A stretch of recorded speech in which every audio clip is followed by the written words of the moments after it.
अस्सलाम वालेकुम। आज मैं आप लोगों के साथ B19 सूप की रेसिपी शेयर करूंगी। इसी रेसिपी के लिए जो चीज़ें मैं इस्तेमाल कर रही हूँ वो ये हैं। ये मेरे पास बोनलेस चिकन है 50 ग्राम मैं इसमें से प्रॉन्स यूज़ करूँगी। इसके अलावा अदरक, दालचीनी, प्याज और लहसुन है। 1 टेबलस्पून के करीब मेरे पास ये चिकन का पाउडर है। हाफ टी स्पून नमक है। 2 टेबलस्पून के करीब मेरे पास ये कॉर्नफ्लावर है। अंडे हैं और ये देखें बंद गोभी है, हरी प्याज है, गाजरें हैं, ये बेबी कॉर्न है और ये मशरूम है।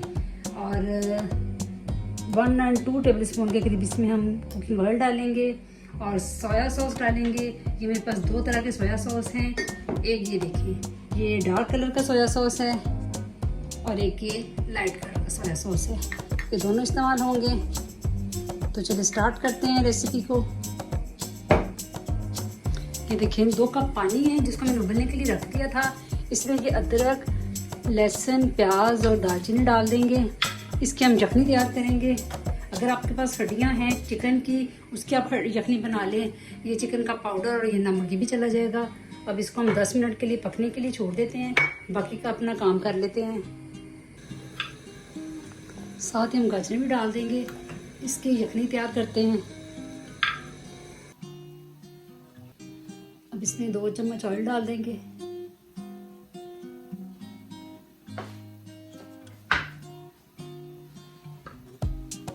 साथ ही चिकन भी डाल देंगे।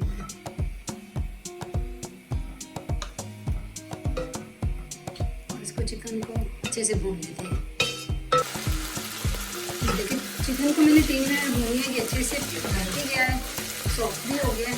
अब इसमें प्रॉन्स डाल देंगे। इनको मैंने छोटा छोटा काट लिया है।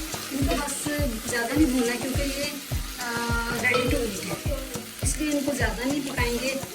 बस इसमें ये अपनी मशरूम डाल देंगे। ये 2 टेबलस्पून है।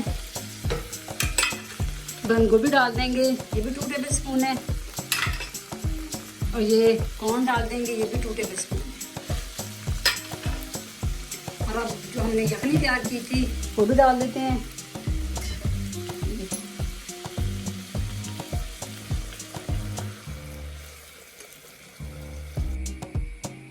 अब इसमें सोया सॉस डाल देते हैं। ये लाइट वाला है,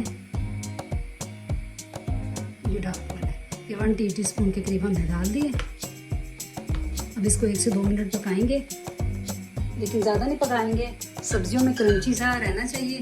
ज़्यादा पकाने से सब्जियां सॉफ्ट हो जाएंगी। देखिए अब पकना शुरू हो गया। ये जो गाजरें थी इनको भी मैंने ब्रिक ब्रिक काट लिया था। ये जो इसकी यखनी बनाई थी ये भी इसके अंदर ही डाल दूँगी। अब इसमें कॉर्नफ्लावर डाल देंगे।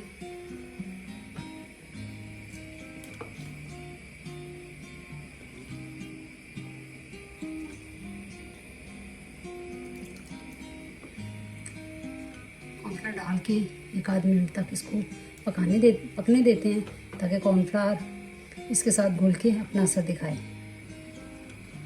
ये देखिए बिल्कुल रेडी हो गया सूप। अब इसमें इस पॉइंट पे आके ये अंडा शामिल कर देंगे।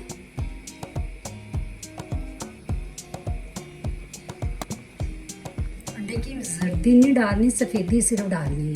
देखिए सूप के साथ मैं गरम गरम पापड़ बनाऊंगी। ये मेरे पास घर में पड़े हुए थे तो मैंने कहा क्यों ना इसको सूप के साथ सर्व किया जाए।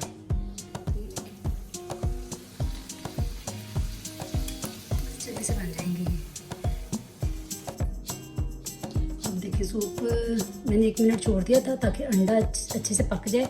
अब सूप को डिश आउट करते हैं। साथ ही पापड़ भी तैयार हो गए हैं। अब इसको बाउल में निकालते हैं।